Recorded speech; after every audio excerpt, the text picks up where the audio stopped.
Luluto kami ng laing. Galing ng Cagayan de Oro. Ito. Dala ni John Reyes. Amoy daing. Ito yung lang dry. Kaso kulang. Dahil madami kami.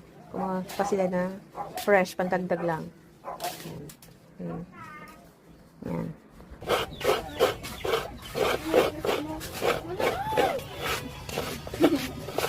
Kunyari lang ako. Oh, kana ka diyan, boss. Wala ka dyan. Ito na guys. Ano nilagay mo ni Kate? Sibuyas bawang. Tapos Sibuyas, bawang, luya. at luya. Ayan. Tapos gata, wala pa? Meron. Ah, yung pangalawang gata. Ayan. Oh, ganyan lang daw guys. Tapos Antayin. Ang katakip mo. Guys, wala kasi ano, takip dito ganito kalaki. Ayan, kaya ito lang. Basta pag naluto, yan masarap. Okay. Oh, see you later. Ayan guys, kumulo na. At maglalagay na ng gata ang ating chef. Sa tatlong nyog, yung kinayod namin kanina na pang-aura lang ako. Bawal daw, ano, bawal, ano yan? Ukag-ukagin. Halo-halo eh. Sorry.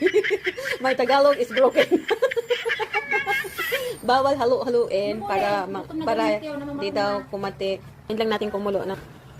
Sarap na. It's looking yummy. at kaning Ayan guys, nag-add na siya ng sili. Add siya ng sili for ano, for spiciness. Wow. For aroma. Ayan, for aroma. Guys, ano na siya? Malapit na. Siguro mga sa Tagalog tinuto. 3 minutes. Ano tinuto? Tinuto sa Tagalog yan. Tinuto? Tagalog. Bicol. Laing. Laing ba? Ano, saan galing yung tinuto? Kanan niyo tinuto. Ah, alabat. Alabat si Daniel. Oh, alabat tinuto. Laing sa Tagalog. Ginulay na to.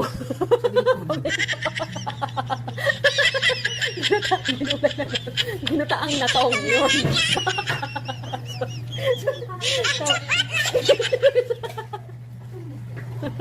Ayan guys, ang nilagay ng seasoning. Asin. At saka magic sarap naglagay siya. Titikman ko na guys. Okay na. Wala nang masyadong asin guys kasi maalat na yung tuyo. Tapos, oh yan. Ganun na. Tapos na. Plating na tayo. Kain na! Hakunan na tayo. Ayan guys, kakain na kami. Ayan. Ito yung laing. Sarap na. Ito. Kuha ko ng ano, ng siling laboy. Ito yung tira namin ano. Kanina. Gusto ko siya. Mungkol lang saka ano. Saka chicharon. Walang baboy. Ayan, kanin. Kain na kami.